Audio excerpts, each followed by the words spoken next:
Daylight, my MVVs, welcome.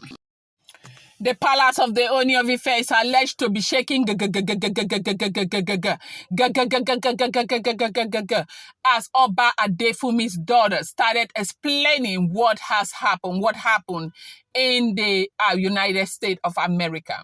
Now, Oba Adefunmi's daughter has made a confession that has roped Igbi and Ebony in what has happened in the U.S.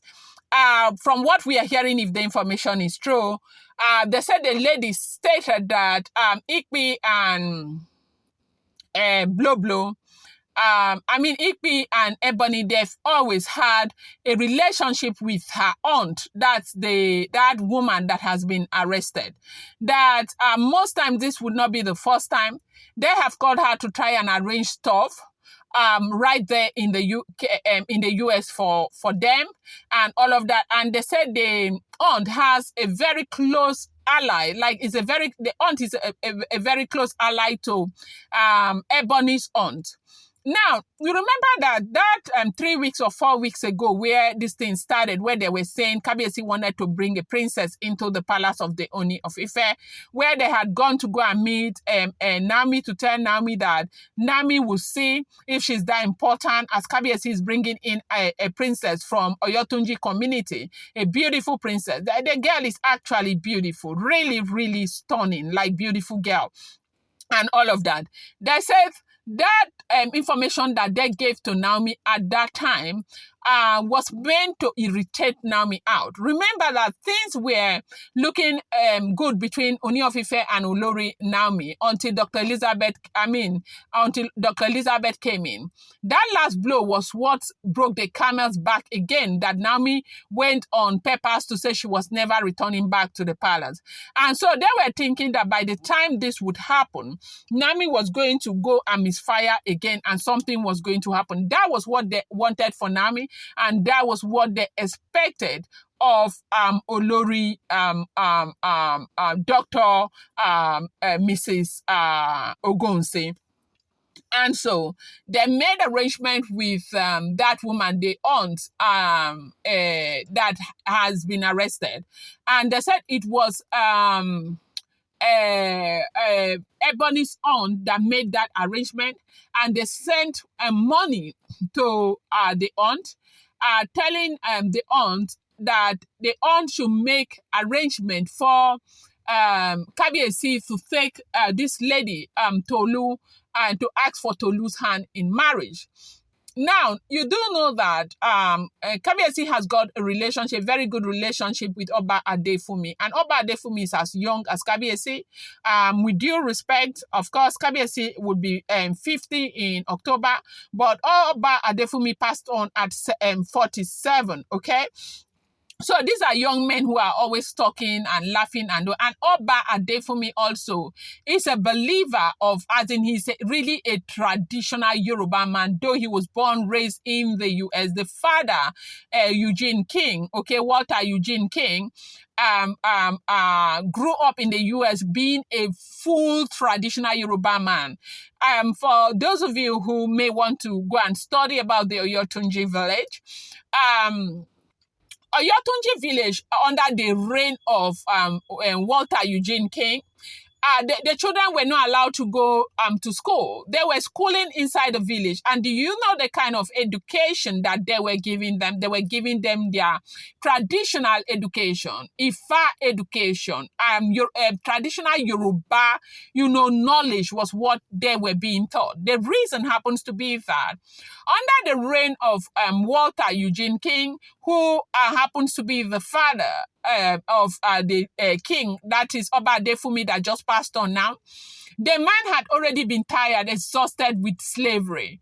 And so when he applied to get that Oyotunji village, he had told them that he wanted to practice his spirituality. And if you know the Western world, there's nothing as serious as spirituality. You have a right to your spirituality. Nobody can tell you what to do.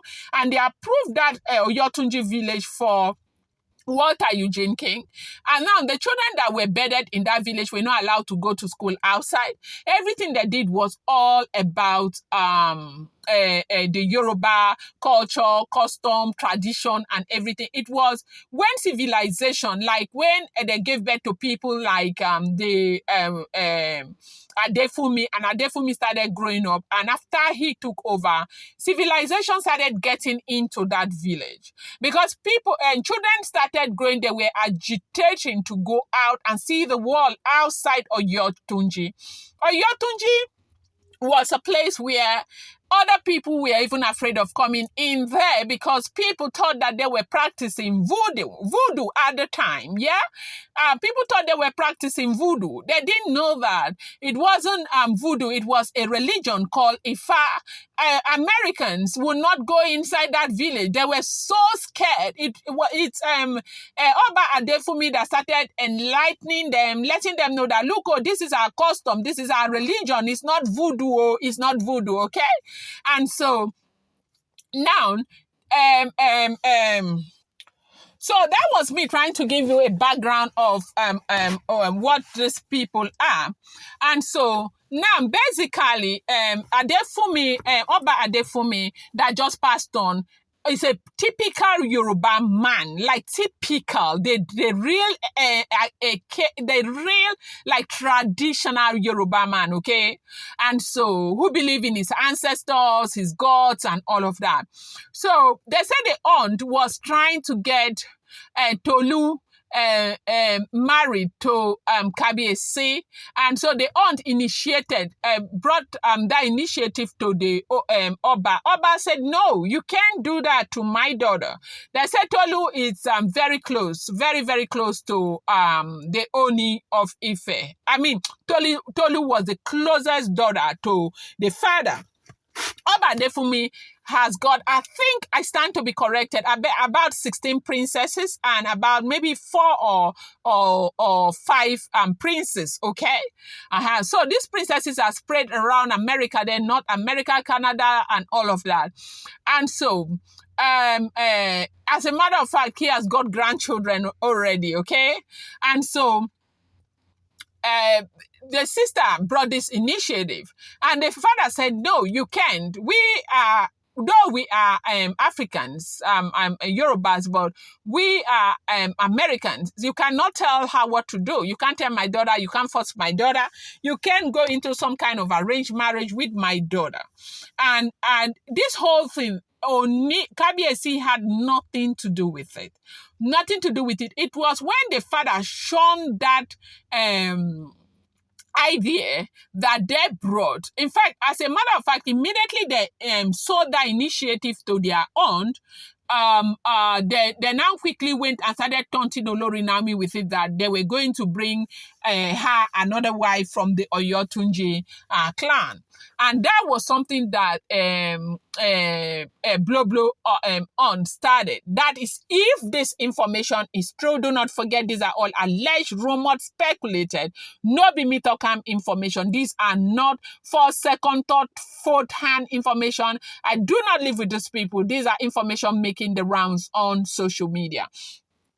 And so when the man rejected that initiative vehemently, that they now cross into sponsoring the aunt to sponsor a woman, or sponsoring a woman to sponsor the aunt. That was why they were sending those monies from Nigeria to make it look as though somebody had, there was an arrangement already made for Kabiyesi to take in another wife from the US. And that is where it is coming from. The story is too long. Like, it's so long. I don't know if I'll have the time to do live this weekend. I'm going to bring, because if I want to continue telling you the history of the story, we are going to remain here forever. And now they said that this whole thing has got to do with Igbi and Blow. Now, you say it is not, I mean, Igbi and Ebony. Now, you can now understand why she quickly ran and left for the US, even when Kabiyesi had said, "I don't want you to go there." She was going to shield this information. She was going to try and make sure the information didn't come out. She was going to try and make sure that, you know, nothing. And there is so much more that we heard, that they said The king was literally shedding tears like a child when he heard everything that was going on. I'm going to bring you more update. I appreciate you so much. Thank you.